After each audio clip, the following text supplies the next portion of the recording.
But at the bottom is like, all rotted away because the whole thing just sat on the dirt with 2x4 framing, just sat on dirt.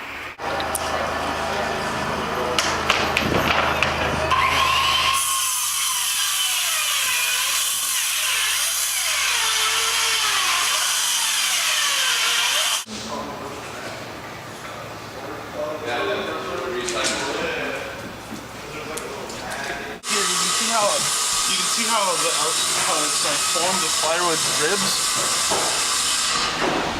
and it's like that throughout. And then on top they just laid out a sheet metal slide. It's pretty cool.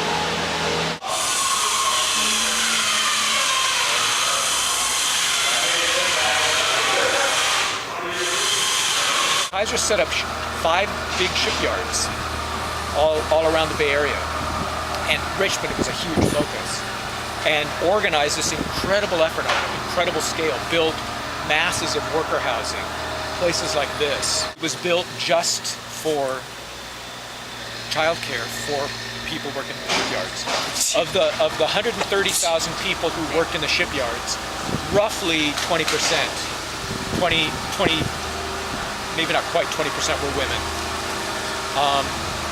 Not all of those women were mothers, but there were something like 3,500 children in Richmond whose mothers, or both parents, were working, and so they needed daycare. This wasn't designed by an architect, it was designed by somebody at Kaiser.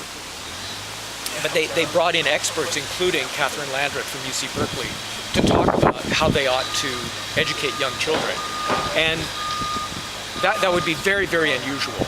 I mean, at that time, you wanted a school, you would build a building.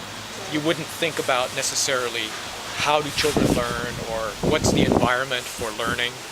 But this building, they actually did. And it may not be that obvious, especially in the shape that it's in now, but there were a lot of features of this building that were all about early childhood development. So for example, when you look at, say, this classroom right there, you can see there's a big portal. It's not just an exterior stud wall, but there's a big framed opening with a beam and those 2 columns. The whole idea about that is that, and this was one of Landreth's ideas, that you would make the classroom open up as much as possible to the outside, which of course we know, trained as architects, that's a very dominant idea from the early modern movement, the relationship between inside and outside. She thought the classroom and the outdoors should be an extension of the classroom.